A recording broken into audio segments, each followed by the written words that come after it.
ബത്തേരി കിച്ചണിൻ്റെ ഇന്നത്തെ വീഡിയോയിലേക്ക് എല്ലാവർക്കും സ്വാഗതം. ഇന്നത്തെ വീഡിയോയിൽ ഒത്തിരി സന്തോഷമുള്ളൊരു കാര്യം പറയാനുണ്ട്. അത് ഞാൻ എന്നാന്ന് പറയാം. ഞാൻ കുറച്ച് ദിവസമായിട്ട് പനിയൊക്കെ ആയിട്ട് കിടപ്പായിരുന്നു കേട്ടോ. ഓരോരുത്തർക്കായിട്ട് പനിയായിരുന്നു. അത് ഏറ്റവും ലാസ്റ്റ് എനിക്കും പിടിച്ചു. എനിക്ക് നല്ല പനിയായിരുന്നു. പിന്നെ ഇച്ചിരി ഒന്ന് തല പൊക്കാൻ തുടങ്ങിയപ്പോൾ അടുക്കളയിൽ കയറി ഓരോരോ പണികളൊക്കെ ചെയ്തു. ഇത്രയും ദിവസം ചേട്ടായിയും അക്കുമൊക്കെ അവരെ കൊണ്ട് പറ്റുന്ന പോലൊക്കെ ഓരോന്നൊക്കെ ചെയ്യുമായിരുന്നേ. കുറച്ച് ചിക്കൻ സൂപ്പ് ഞായറാഴ്ച ഉണ്ടാക്കിയതാണ്. ഞാൻ നേരത്തെ വീഡിയോ ഇട്ടിട്ടുണ്ട് ചിക്കൻ സൂപ്പ് ഉണ്ടാക്കുന്നതിൻ്റെ. അതുപോലെ തന്നെ കേട്ടോ ചിക്കൻ സൂപ്പ് ഉണ്ടാക്കിയത്. അതുകൊണ്ട് വലിയ കാര്യമായിട്ടൊന്നും എടുത്തിട്ടില്ല. ഇങ്ങനെ ഒന്ന് പറഞ്ഞു പോകുന്നതേ ഉള്ളൂ.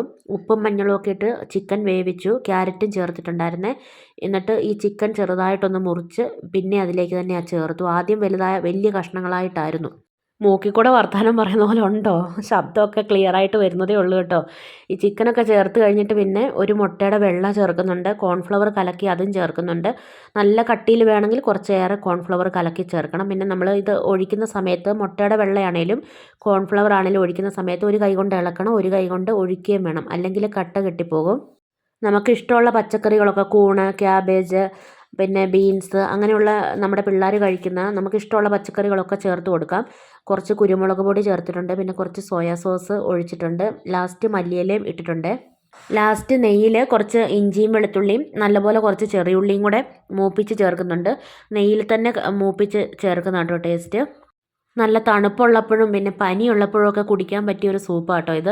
നല്ല ചൂടോടെ കുടിക്കുകയും വേണം. കുരുമുളകൊക്കെ നമ്മുടെ ഇഷ്ടത്തിന് ഇത് വെന്ത് കഴിഞ്ഞിട്ട് വേണേലും ചേർത്ത് കൊടുക്കാം. ഇത് ഇന്നലത്തെ വീഡിയോ ആയ. ഇന്നലെ കുഞ്ഞിപ്പെണ്ണ സഹിതം എല്ലാവരും നേരത്തെ എഴുന്നേറ്റായിരുന്നേ. സ്കൂളിൽ പോകേണ്ട ദിവസമാണെങ്കിൽ വിളിച്ചാൽ എഴുന്നേക്കത്തുമില്ല. ഇന്നലെ ഏതായാലും നേരത്തെ എഴുന്നേറ്റിട്ടുണ്ട്. എന്നിട്ട് ഞാൻ എല്ലാവർക്കും കാപ്പി വെച്ചു. പിന്നെ ബിസ്ക്കറ്റും ബ്രെഡല്ലല്ലോ, റസ്ക്കും ഉണ്ടായിരുന്നു കേട്ടോ. അതൊക്കെ കൂട്ടി കാപ്പിയൊക്കെ കുടിച്ച് വെച്ച് അടുക്കളയിലേക്ക് ചെന്നു. ഇനി ഒരറ്റത്തു നിന്ന് അങ്ങ് തുടങ്ങണം. ഇഷ്ടം പോലെ പണിയുണ്ട് കേട്ടോ. ഈ ദിവസങ്ങളിലൊക്കെ എന്നെ സഹായിക്കുകയൊക്കെ ചെയ്തു. പക്ഷേ ഇങ്ങനെയായിരിക്കും. പാത്രങ്ങൾ അങ്ങേയറ്റം മുതൽ ഇങ്ങേയറ്റം വരെ നിരത്തിയൊക്കെ ഇട്ടിട്ടുണ്ട്. കുറേ പാത്രങ്ങൾ കഴുകാനുണ്ട്. ആദ്യം തന്നെ ഞാൻ തീരുമാനിച്ചു ഇന്നിപ്പോൾ വലിയ കാര്യമായിട്ട് ഭക്ഷണമൊന്നും ഉണ്ടാക്കുന്നില്ല. എല്ലാം കഴുകി അടുക്കി പറക്കി ഒതുക്കിയിട്ടാട്ടെ ബാക്കി കാര്യങ്ങളെന്ന് വിചാരിച്ചിട്ട് ആദ്യമേ അരിയൊക്കെ അടുപ്പിലിട്ടു. ഇനി എന്തെങ്കിലും ഒരു കറിയും വെച്ച് അങ്ങനെയുള്ളൂ. രാവിലത്തേക്ക് ചായക്ക് കടിയൊന്നും ഉണ്ടാക്കുന്നൊന്നുമില്ല. എളുപ്പം എന്തെങ്കിലും ഒരു കറി ഉണ്ടാക്കി മുട്ടയൊക്കെ പൊരിക്കാം എന്നൊക്കെ വിചാരിച്ചിരിക്കുക. കറി എന്നെ വെക്കുമെന്ന് തീരുമാനിച്ചിട്ടൊന്നുമില്ല. ആദ്യമേ പാത്രമൊക്കെ ഒന്ന് കഴുകി ഒതുക്കുക.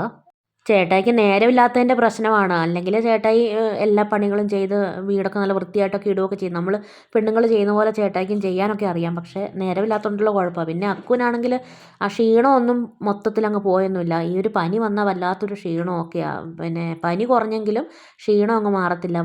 വായിക്കൊക്കെ ഒരു കയ്പും അങ്ങനെയൊക്കെയാണ്. ശരിക്കും ഭക്ഷണമൊന്നും കഴിക്കാനൊന്നും തുടങ്ങിയിട്ടുമില്ല അവൾ. എനിക്കും അതുപോലൊക്കെ ഒരു ക്ഷീണവും വായ്ക്ക് കയ്പും ഒക്കെ ഉണ്ട്. എന്നാലും ഇനിയിപ്പോൾ അതൊന്നും നോക്കിയിരിക്കാൻ പറ്റത്തില്ല. തല പൊങ്ങാനായപ്പോൾ പിന്നെ എന്തായാലും ചെയ്തല്ലേ പറ്റുള്ളൂ. എല്ലാവർക്കും പനിയും വയ്യാഴികയും ഒക്കെ ആയതുകൊണ്ട് ഈ ദിവസങ്ങളിൽ ഏറ്റവും കൂടുതൽ പയറും പിന്നെ അരിയും കൂടെ ഒന്നിച്ചിട്ടിട്ട് വേവിച്ച് കഞ്ഞിയാക്കലായിരുന്നു കേട്ടോ പരിപാടി. കൂടുതൽ കറി വെക്കാനൊന്നും വാങ്ങിക്കാറുമില്ല. ഒന്നും പ്രത്യേകിച്ച് ഇരിപ്പുമില്ല. നമ്മുടെ അയൽവക്കത്തുനിന്ന് ഒരു കുമ്പളങ്ങ തന്നിട്ടുണ്ടായിരുന്നേ. അതൊന്നിപ്പോൾ കറി വെക്കാമെന്ന് വിചാരിച്ചു. ഇനിയിപ്പോൾ കറി വെക്കാനൊക്കെ ഓരോ സാധനങ്ങളൊക്കെ മേടിക്കണം.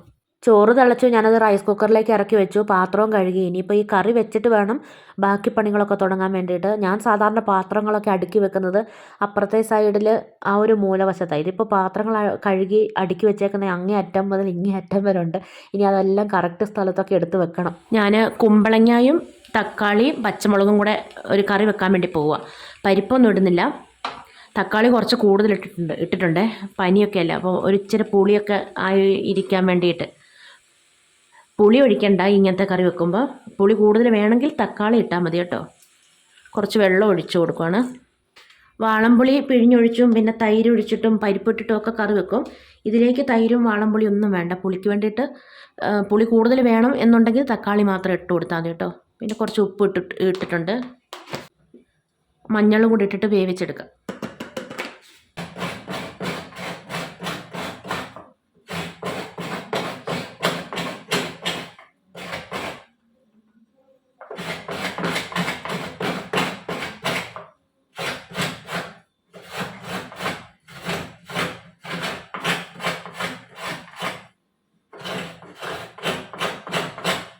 തേങ്ങ ചിരണ്ടി എടുത്തു കറിക്ക് അരയ്ക്കാൻ വേണ്ടിയിട്ട്. തേങ്ങ, മഞ്ഞൾ, പിന്നെ ജീരകം, ചെറിയുള്ളി, വെളുത്തുള്ളി, പച്ചമുളക് ഞാൻ കീറിയിട്ടിട്ടുണ്ടായിരുന്നു. അതുകൊണ്ട് ഇപ്പോൾ അരയ്ക്കാൻ എടുത്തിട്ടില്ല. അരയ്ക്കുവാണെങ്കിൽ കാന്താരി അരയ്ക്കുന്ന കേട്ടോ ഏറ്റവും നല്ലത്. കറിക്ക് കടുക് വറുക്കാൻ വേണ്ടിയിട്ട് ഒരു 3-4 മണി ഉലുവ ആദ്യം ഇടുന്നുണ്ട്. പിന്നെ കുറച്ച് കടുകും കൂടി ഇട്ടിട്ട് പൊട്ടിക്കുവാണേ.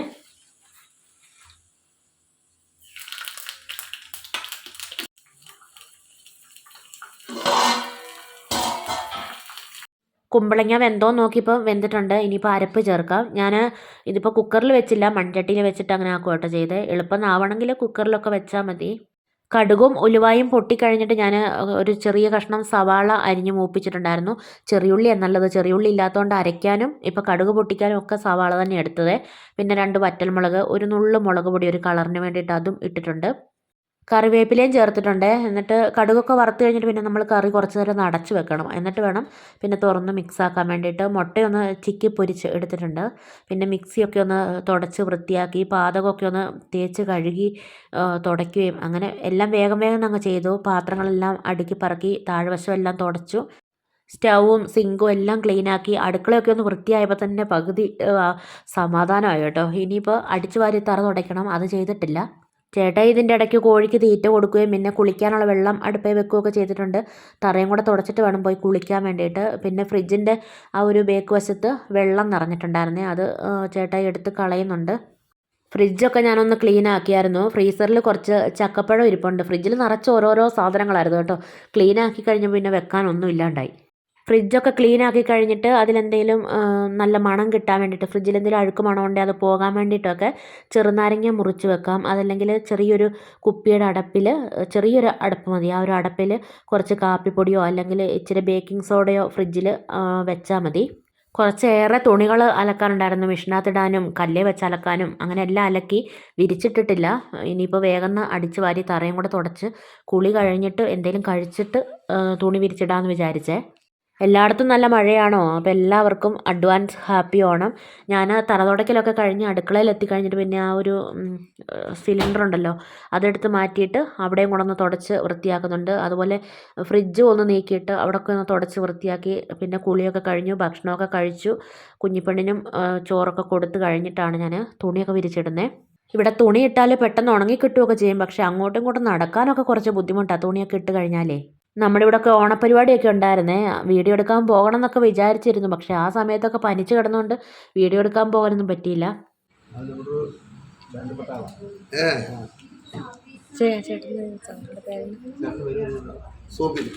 സോബിൻ.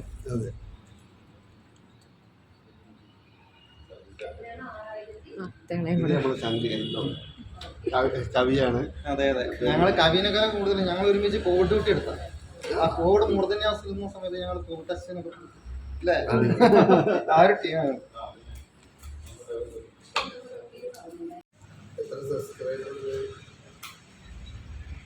27,300. അപ്പം ഞാൻ സന്തോഷമുള്ളൊരു കാര്യം പറയാനുണ്ടെന്ന് പറഞ്ഞില്ലായിരുന്നോ? നമ്മൾ പുതിയൊരു വണ്ടി വാങ്ങി കേട്ടോ, ഓട്ടോറിക്ഷ. നമുക്കിവിടെ നേരത്തെ ഉണ്ടായിരുന്ന വണ്ടി അക്കുവിൻ്റെ പ്രായമുള്ളതാണ്. അക്കുവിനെ ഞാൻ പ്രഗ്നൻ്റ് ആയിരുന്ന സമയത്ത് വാങ്ങിച്ചത് കേട്ടോ ആ ഒരു വണ്ടി.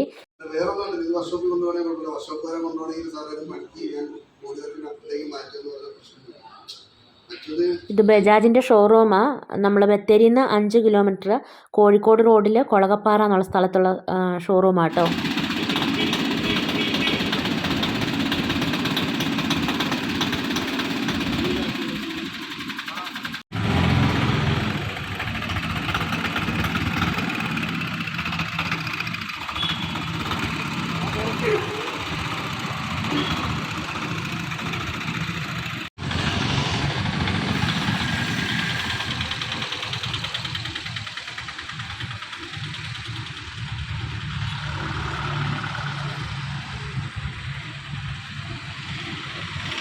പുതിയ വണ്ടി എടുത്തതിൻ്റെ സന്തോഷമുണ്ട്. പഴയ വണ്ടി 17 വർഷമായിട്ട് ഞങ്ങളുടെ കൂടെ തന്നെ ഉള്ളതല്ലായിരുന്നോ.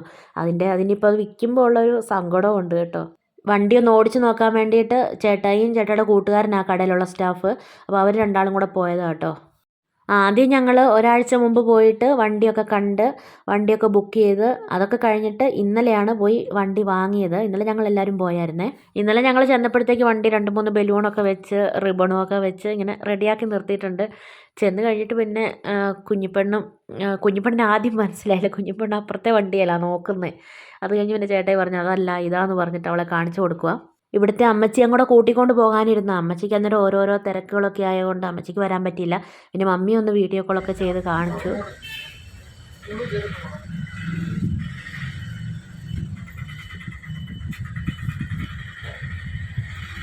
ചെറിയ ആളെ കാണുന്നില്ല. മോള് ഈ സൈഡിൽ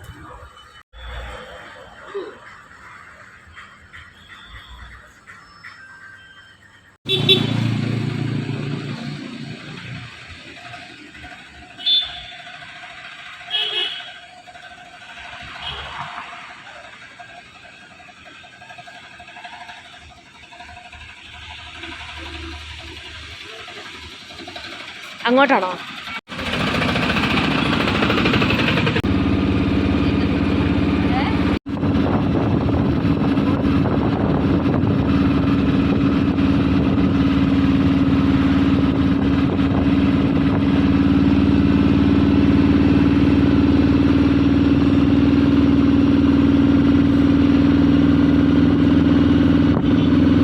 ഇന്നിപ്പോൾ ചക്കപ്പഴം കൊണ്ട് ഒരു എളുപ്പം ഉണ്ടാക്കാൻ പറ്റുന്ന പായസം ഉണ്ടാക്കിയായിരുന്നേ. ചക്കപ്പഴം ചെറുതായിട്ട് അരിഞ്ഞിട്ടാണ് പായസം ഉണ്ടാക്കുന്നത്. ഇങ്ങനെ ചെറുതായിട്ട് അരിഞ്ഞ് പായസത്തിൽ ഇങ്ങനെ കിടക്കുമ്പോൾ അത് കടിക്കാൻ അങ്ങനെ ഇഷ്ടമല്ലെങ്കിൽ അരച്ച് നെയ്യിലൊന്ന് വരട്ടി ചേർക്കാം. അതല്ലെങ്കിൽ ചക്ക വരട്ടിയത് ഇരിപ്പുണ്ടെങ്കിൽ അത് വെച്ചിട്ടും പായസം ഉണ്ടാക്കാം. ഇതുപോലെ തന്നെ ചക്ക വരട്ടിയത് കൊണ്ടും പായസം ഉണ്ടാക്കുന്നത്. ചവ്വരി വേണമെങ്കിൽ ചേർത്താൽ മതി, നിർബന്ധമില്ല. ചക്കപ്പഴം വരട്ടിയതൊന്നും ഇരിപ്പില്ലെങ്കിൽ എളുപ്പം ഒരു ചക്കപ്പഴം പായസം ഉണ്ടാക്കണം എന്ന് തോന്നുവാണെങ്കിൽ ഇതുപോലെ ചെറുതായിട്ട് അരിഞ്ഞിട്ടോ അല്ലെങ്കിൽ അരച്ചിട്ട് ആണെങ്കിലും പായസം ഉണ്ടാക്കാം. ചക്കപ്പഴം നെയ്യിലും വെല്ലത്തിലും കിടന്ന് നന്നായിട്ടൊന്ന് വരണ്ട് വെന്ത് കഴിഞ്ഞപ്പം അതിലേക്ക് ചവ്വരി കുക്കറിൽ ഞാൻ വേവിച്ച കേട്ടോ, എളുപ്പം ആവാൻ വേണ്ടിയിട്ട്. ഇച്ചിരി നന്നായിട്ട് കഴുകി, കുതിർത്തൊന്നും വെച്ചിട്ടില്ല, നന്നായിട്ട് കഴുകിയിട്ട് കുക്കറിലിട്ട് വേവിച്ചെടുത്തതാണ്. എന്നിട്ട് അതിലേക്ക് രണ്ടാം പാൽ ഒഴിച്ചു കൊടുക്കുക. രണ്ടാം പാൽ നന്നായിട്ട് വറ്റി വരുമ്പം ഒന്നാം പാൽ ഒഴിച്ചു കൊടുക്കുന്നുണ്ട്. പിന്നെ ഏലക്ക, ജീരകമൊക്കെ പഞ്ചസാര ചേർത്ത് പൊടിച്ചത് ലാസ്റ്റ് ഇടുന്നുണ്ട്. ചുക്കുപൊടി ഇഷ്ടമാണെങ്കിൽ അതും ചേർത്ത് കൊടുക്കുക കേട്ടോ. ഏറ്റവും ലാസ്റ്റ് നെയ്യിൽ തേങ്ങാക്കൊത്ത് വേണമെങ്കിൽ അതിടാം. പിന്നെ അണ്ടിപ്പരിപ്പ്, മുന്തിരി ഒക്കെ വറുത്തും ചേർക്കുന്നുണ്ട്. ഇത് ഇരിക്കുമ്പോൾ ഒന്നുകൂടെ നന്നായിട്ട് കുറുകി വരും. തണുത്ത് കഴിഞ്ഞിട്ട് കുടിക്കാനാട്ടോ ഈ ഒരു പായസം ടേസ്റ്റ്. വണ്ടിയെക്കുറിച്ച് അങ്ങനെ ഒരുപാട് കാര്യങ്ങൾ പറയാനൊന്നും എനിക്കറിയത്തില്ല. നമ്മുടെ പഴയ വണ്ടിയുടെ മോഡലല്ല, ബജാജ് മാക്സിമ സെഡാട്ടോ വാങ്ങിയേക്കുന്നത്. വണ്ടി വർക്ക്ഷോപ്പിലുള്ള, പിന്നെ ഞങ്ങൾ അന്ന് ചേട്ടായി വർക്ക്ഷോപ്പിലേക്ക് പോയി, ഞങ്ങളിങ്ങ് വീട്ടിലേക്ക് പോരുകയാണ് ചെയ്തത്. ഇന്നിപ്പോൾ ചേട്ടായുടെയൊക്കെ അയൽക്കൂട്ടത്തിൽ നിന്ന് ഓണക്കിറ്റും കൊണ്ട് വലിയച്ഛൻ്റെ മോനും ചേട്ടായുടെ ഒരു സുഹൃത്തും വന്നിട്ടുണ്ടായിരുന്നേ. എല്ലാ കൊല്ലവും ഇങ്ങനെ അയൽക്കൂട്ടത്തിൻ്റെ വക ക്രിസ്തുമസിനും ഓണത്തിനും വിഷുവിനും ഒക്കെ കിറ്റുണ്ടാവും. അപ്പോൾ ഇന്നത്തെ വീഡിയോയും വിശേഷങ്ങളൊക്കെ ഇവിടെ നിർത്തുകയാണ്. വീഡിയോ കണ്ട് ഇഷ്ടമാവുകയാണെങ്കിൽ സബ്സ്ക്രൈബ് ചെയ്യാനും ലൈക്ക് ചെയ്യാനും ഷെയർ ചെയ്യാനും കമൻറ്റ് ചെയ്യാനൊന്നും മറന്നു പോകരുതേ. നാളെ പുതിയൊരു വീഡിയോയുമായി നമുക്ക് വീണ്ടും കണ്ടുമുട്ടാം.